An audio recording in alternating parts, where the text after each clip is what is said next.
very special guest with us this afternoon, Professor Barbara Ladd, and this is also the first of our American Studies Colloquium series this semester. Welcome. I'm going to say a few words about Barbara Ladd at this point. She's professor of English at Emory University, one of the top-notch American universities. She specializes in Southern literature, which will be a topic this afternoon, including William Faulkner, transatlantic studies, and creolization in the U.S. South. She has a book in progress, and I understand that the lecture today is a part of this project. The title is Globalization, the Grotesque and the Local in the U.S. South. And also another book project which Bob is co-editing with Fred Hobson, the Oxford Handbook to Southern Literature, which is forthcoming from Oxford University Press. She has published other books including Resisting History, Gender Modernity and Authorship in William Faulkner, Zora Neale Hurston, and Eudora Welty, as well as Nationalism and The Color Line in George W. Cable, Mark Twain, and William Faulkner. She has a very impressive, long, distinguished list of publications to her name. I cannot possibly do justice nor read out the list to you. She has edited special issues of South Atlantic Review and also of Faulkner Journal. So we are hosting today, and it's a great honor to have you, a very distinguished literary scholar with very great expertise on literature of the American South. The talk today is titled Beyond the Plantation, Writing at the Edge of the Swamp. And I give you Professor Barbara Ladd. She's here by way of Prague today, where she's Fulbright professor at Charles University. Welcome, and the floor is yours. Thank you.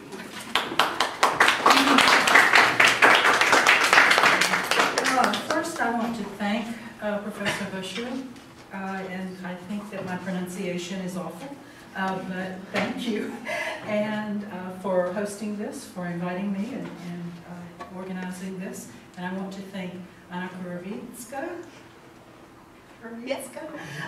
for your hospitality yesterday in showing me around Old Town and New Town, and thank you so much. I'm delighted to be here. I want to thank all of you for coming out this afternoon. I'm sure there are any number of things that you could be doing other than sitting here, so thank you very much.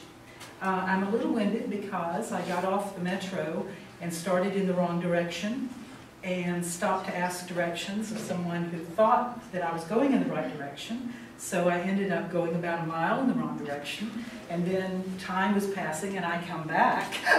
So I got here about 15 minutes ago, and I'm a little bit winded, so I will recover. Yes, and I'm delighted to be here. Thank you all for coming out this afternoon. As you've been told, I'm speaking today from a book in progress. It is very much a work in progress, so I would appreciate any sort of questions or comments from you when I finish. I'm working on revisions. It is entitled Beyond the Plantation, Race and Class at the Edge of the Swamp. Lewis D. Rubin, Jr., one of the major figures in U.S. Southern literary studies, often told the story of trying to find a director for his dissertation at Johns Hopkins University in Baltimore in the early 1950s. He approached, quote, an American literature scholar of some reputation who liked very much to think of himself as a Southern gentleman, and proposed a dissertation on Thomas Wolfe. The professor responded that Thomas Wolfe was not a Southern writer, that he belonged, quote, in spirit among the Midwestern writers. Why? Because he was not a gentleman. And Southern literature, like the South itself, was defined, according to this professor, by its aristocratic ideal. Rubin, not to be dissuaded, found someone else to direct his dissertation, and went on with some others to define the field of Southern literary studies in terms somewhat different from those of the Johns Hopkins professor when it comes to matters of class.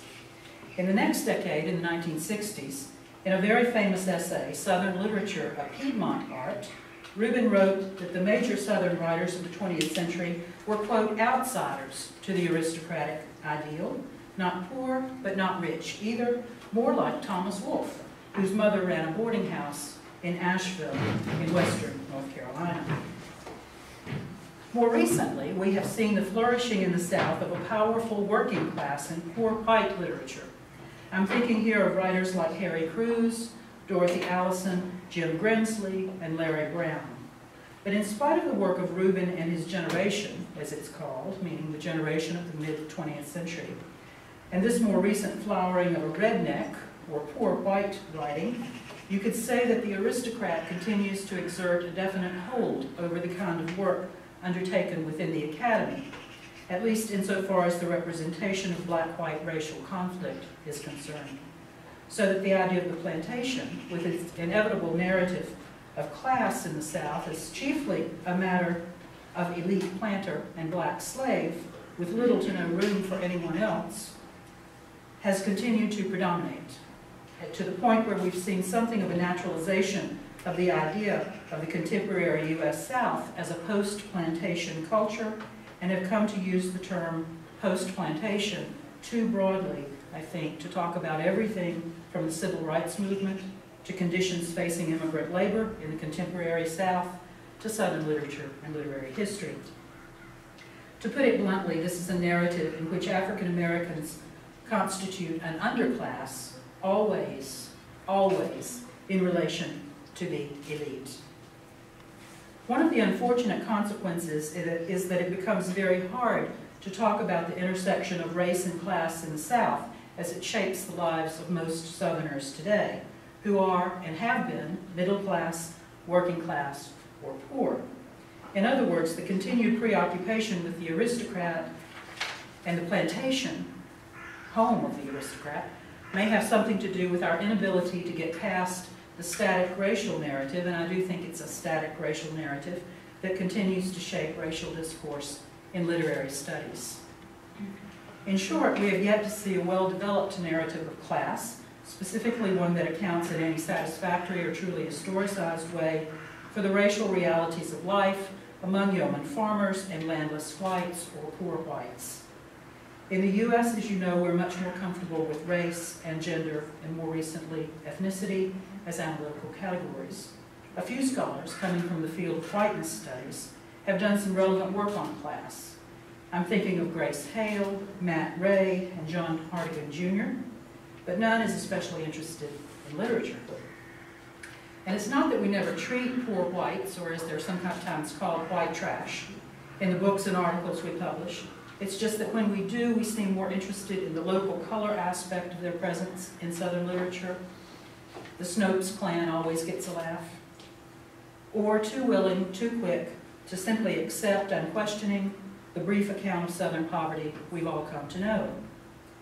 The editors of the new Encyclopedia of Southern Culture volume on social class, for example, published just a couple of years ago, call poor whites, quote, the most elusive and enigmatic of the social classes in the U.S. South, and describe them as, quote, illiterate, transient, and sickly.